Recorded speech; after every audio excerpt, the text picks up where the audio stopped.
now available in paperback. From the author of the critically acclaimed book The Man Crisis comes The Woman Crisis. Learn why so many women have become lost in their quest to have it all in The Woman Crisis. Get your copy of The Woman Crisis in paperback at Amazon.com and online booksellers today. Three people wound up losing their lives in a mass shooting in Yakima, California. Now, in this incident at a Yakima Circle K, 21-year-old Jared Haddock allegedly drove into the Circle K, pulled out a firearm, and wound up shooting and killing a driver who was waiting to get some gas for his SUV. Then he walked into the Circle K store and shot two customers before leaving the scene, and then went to call his mother. And as he called his mother to tell her about what he did, he wound up allegedly taking his own life as he was in the parking lot of a Target. Now, according to the police, this is an isolated incident, but when I take a critical examination of the erratic behavior of Jared Haddock, it fits the pattern and profile for beta males that I talk about in my book, The Man Crisis. And it was clear to me that Jared Haddock was definitely a man in crisis for an extended period of time, because it's alleged that Jared Haddock had been dealing with an addiction to methamphetamine, and I believe that this whole incident was a desperate cry for help from him, because he was basically overwhelmed by this addiction to methamphetamine and completely out of control. Now, I talk in depth about this in the chapter Addiction and the Man Crisis, and a lot of beta males wind up getting addicted to drugs because they have problems they cannot feel like they can talk about, and because they have problems they feel like they cannot go out here and talk about in public, they look to escape through drugs in private. And sadly, Jared Haddock, I believe, wound up escaping through methamphetamine, which is one of the most addictive drugs out there. And as he was looking to escape from problems, he wound up creating even more problems for himself as he got addicted to this highly addictive drug that basically keeps people up for hours on end.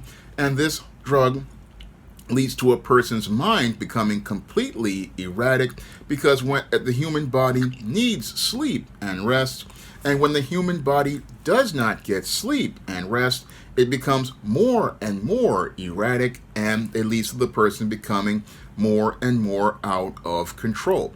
And this is what I believe happened with your Jared Haddock. He wound up getting addicted to methamphetamine, and as he got addicted to methamphetamine, he went from becoming a man in crisis to a man completely out of control. And as he was out here, he was really frustrated about the state of his life, and he basically felt like he could not get any sort of help for all of the issues he felt frustrated about. And this is what I believe led to him exploding in this rage, where he wound up murdering these three innocent people before taking his own life. Because with many beta males, they go out here and participate in this kind of violence because they feel like they cannot get any sort of help, and they want to get attention for themselves. So what they do is look to try to get attention for themselves, and what they do is look to get everybody to notice what they're doing. But after he wound up participating in this shooting and wound up murdering these three people, he was not going to get help at all.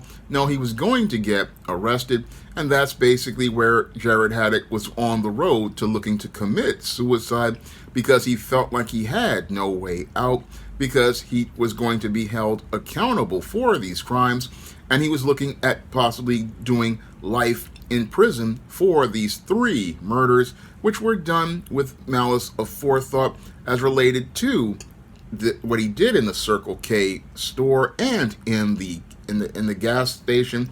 So he was looking at his life, realizing that he had already caused so much havoc with this just one incident.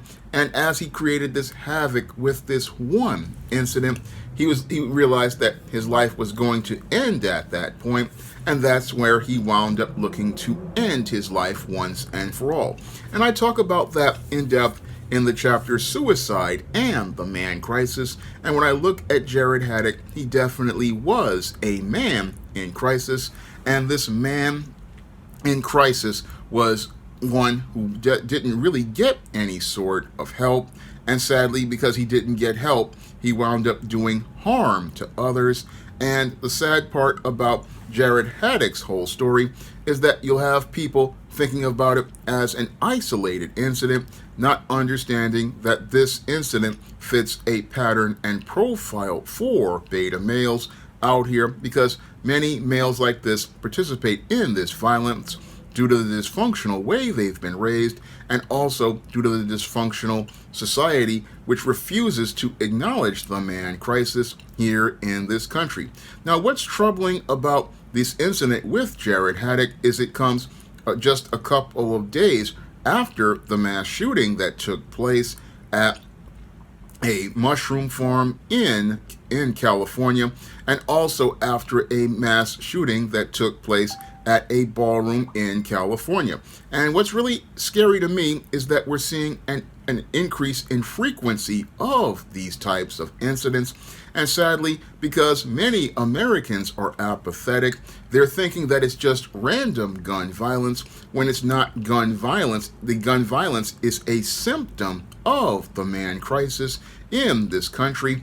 And the real issue that we're not dealing with in this country is the way we're raising boys to become men, because the problem is that we're seeing more and more of these incidents because we're not interested in acknowledging that we have a problem in this country with the way we have raised boys to become men, because many of these males, they are not raised even in two-parent homes these days, because you have a lot of beta male fathers.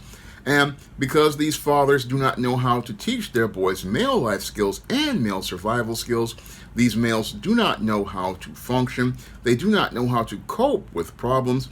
And instead of them learning how to work through their stresses, what they're doing is looking to escape in drugs. And as they're looking to escape in drugs, they get overwhelmed by these addictions. And when these addictions become too overwhelming for them, what they do is look to destroy the world around them as they look to find a way to escape all of their problems, finally through self-destruction. And this is something people don't want to talk about here in America, because in America, nobody wants to be accountable. Corporate America doesn't want to be accountable. Many mothers don't want to be accountable. And our daycare system doesn't want to be accountable. Nobody wants to be accountable. We want to think we can continue raising boys to become these kinds of men, but these men are not able to function. And when they go out into the world, they wind up short-circuiting, malfunctioning, and they wind up destroying the lives of all of them around them. And what we're seeing is an increase, again, in frequency of this kind of violence. And we've seen it just rapidly become to the point where we're practically seeing not mass shootings every couple of months, which is what I saw back in about 2015, to mass shootings practically every week, which I saw about 2018, to mass shootings practically every day in this country, to several mass shootings a day. And this should be concerning to most people, because it really shows how America has a problem in this country with the way we're raising children. And the way we're raising children is not creating ticking time bombs. We are creating landmines all across this country, and these landmines are self-destructing practically everywhere. And it's making it where people feel like they're walking on eggshells because they don't know where they stand. And they don't know where they stand because we have a group of males who do not know how to be men, do not know how to function as men, do not know how to navigate life as men. And as they wind up short-circuiting, malfunctioning, and self-destructing, they wind up taking the lives of innocent people, because America just doesn't want to sit down and say, hey, we're raising boys in a messed up fashion because we've got a bunch of people who want to make money in America's economic system, like corporate America, who wants to keep this system of dysfunction in place because they want to keep making profits, not understanding our society isn't profiting because it's less safe, and you can't have a society that runs like this for too long, because if things aren't safe, then people aren't going to be going shopping because people are too scared about running into one of these mass shooters. And that's the thing that many don't want to think about as related to our society. We don't want to think about changing things because we really have to change the way we're raising boys to become men, because we're not raising boys to become men. No, we're raising boys to become men in crisis. Now, if you want to learn more about what motivates a beta male to participate in this kind of violent and out of control behavior, you can pick up my book, The Man Crisis, on Amazon.com in paperback and Kindle format. You can also find The Man Crisis at other online booksellers like Smashwords, the iBookstore, and Google Play. And if you want to see me make more videos like this about The Man Crisis, you can donate to my Patreon, my PayPal, or my Cash App by clicking the links in the description box. That's all I have to say for this video. You can comment, rate, and subscribe. Now available in paperback and Kindle Unlimited, The Man Crisis. Learn why so many men are struggling to find their way in an increasingly gynocentric world in The Man Crisis. Get your copy of The Man Crisis in paperback and Kindle Unlimited today.